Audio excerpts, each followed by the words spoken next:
In this video, we're going to apply the energy equations to problems involving the kinetic friction. So what you see here is an example of an object. So this is a book that was moving in the x direction. So once it gets into a region where there is a frictional force, notice that this was moving with some initial velocity vi. So because of the frictional force, this is going to slow down. So it keeps slowing down, and then it is going to stop at some point where the final velocity is equal to 0. So we can apply this equation right here to calculate. So for example, if I want to calculate the distance that this book is going to travel before it stops, I can use this equation. So basically I'm saying that the applied force minus the work done by the force of friction is equal to the change in the kinetic energy. So now let's take a look at this example, which is example number 8.5. So in this example, we have a block that is pulled on a rough surface. So notice that because this is a rough surface, it means that there is some frictional forces acting on the surface.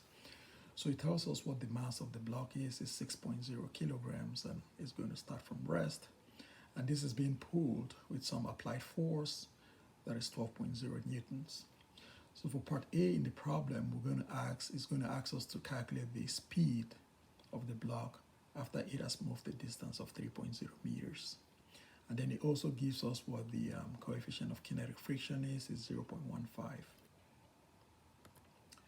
So this is the main equation that I'm going to use here. So I'm just saying that the work done by the applied force minus the work done by the force of kinetic friction must be equal to the change in the kinetic energy.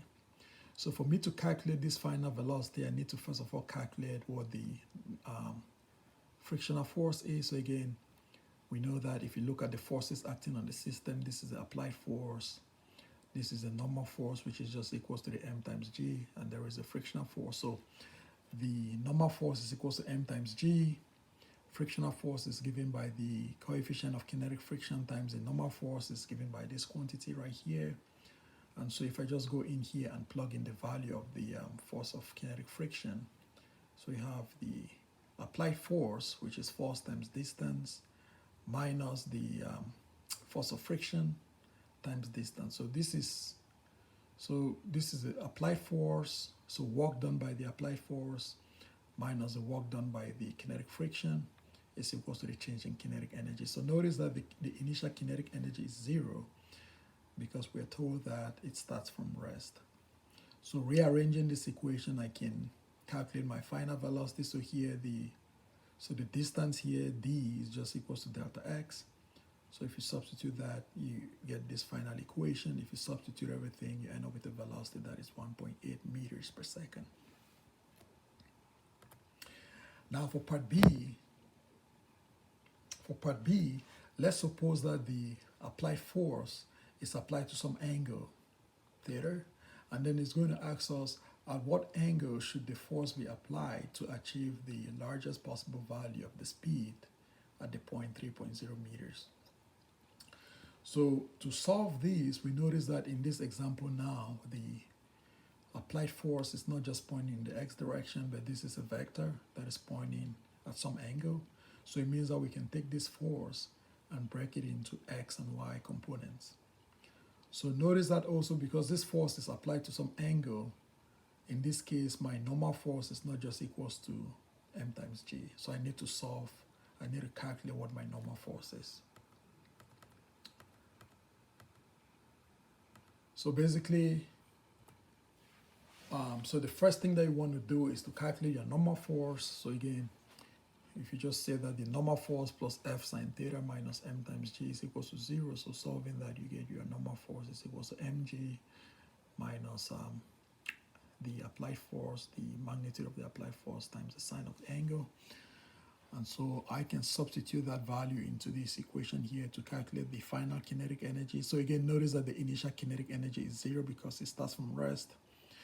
So the final kinetic energy is just equals to the work done by the applied force in the x direction, so minus So the applied force in the x direction is just equals to F times the cosine of theta. So minus the kinetic friction times the normal force times the distance. So again, the normal force here, N, if you substitute this value here, you get this quantity. So I want the velocity at the point 3.0 meters to be maximum. And so we know that the velocity is maximum since the kinetic energy is equals to 1/2 times the mass times the velocity square. So for the velocity at 3.0 meters to be maximum, it means that this kinetic energy has to be maximum. So I can go in here if you want to find the maximum value of the kinetic energy. You take the derivative of the kinetic energy with respect to this angle, and then you set that equals to 0. You end up with this equation here. Solving that equation, you can get this final expression here, which you can take the inverse to get a value of about 8.5 degrees. All right. So the next example that we're going to look at is example number 8.6. And this is an example of a block spring system. So basically we have a block that has a mass of 1.6 kilograms. And this is attached to a horizontal spring that has a force constant of 1,000 Newton meters, as shown in this picture right here.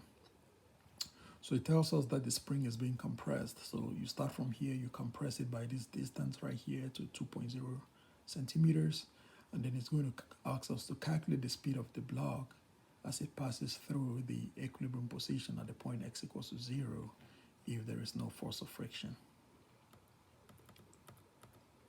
So for part A, you start with some initial velocity is 0 at the point xi equals to negative 2.0 centimeters. And then the x final is 0. So the v final is what you want to calculate. And so the basic equation, you're just saying that the work done by the spring, which we know what that quantity is just equals to the change in kinetic energy again, because the initial velocity is 0. You have this final equation here. So solving that, you get 0.5 meters per second. So this is the final velocity when the block passes at that point, at that equilibrium position at x equals to 0. So notice that this is 0.5 meters per second.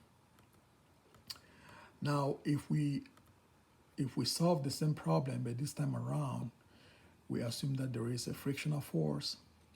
So if there is a frictional force, it means that I need to subtract the force of friction. So the force of kinetic friction here is just equals to the 4.0 Newton. So if you go there and you subtract this force of friction from the force, from the energy that comes from the spring, then you can find the final velocity using this equation right here. So again, if you substitute everything here, you get a value of 0.39 meters per second. So notice that the final velocity has reduced from 0.5 meters per second to 0.39 meters per second because of this frictional force. Now, what if the force of friction was increased from 4.0 to 10.0 Newton? What is the block speed at x equals to 0? So if we increase the force of friction from 4.0 to 10.0, so again, you can use pretty much the same equation right here. So you just use the same equation, but instead of 4.0, you substitute your new force of friction, which is 10.0 here. So if you do that calculation, you just get 0. So what this means is that if the force of friction is increased to 10.0, then the final speed at the equilibrium point is just 0.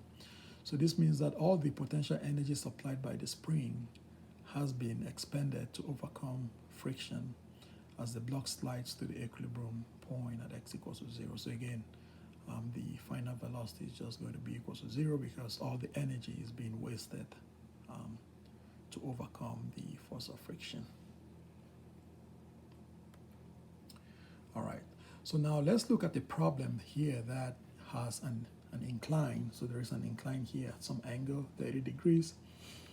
And so we're going to consider a 3.0 kilogram crate that is going to start from some VI equals to 0, and it's going to slide. So we know what the distance from this point to this point is 1.0 meters. And the incline angle is 30.0 degrees.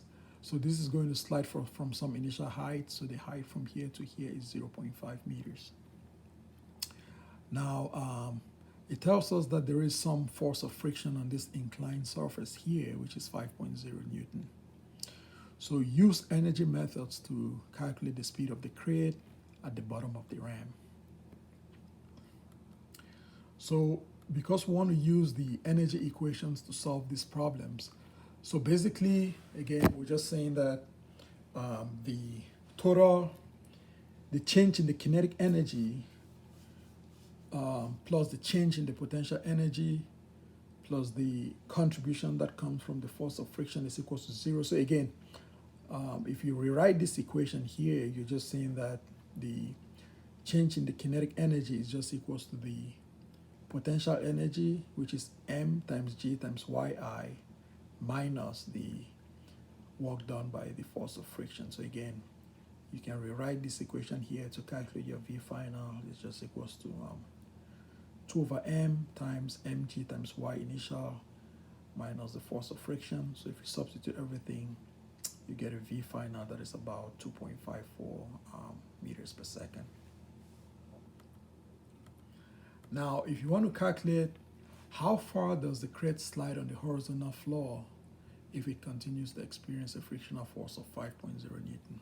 So by the time that it goes to the bottom of the ram, again, you can start with this initial energy right here. So this is the original potential energy that you started out with.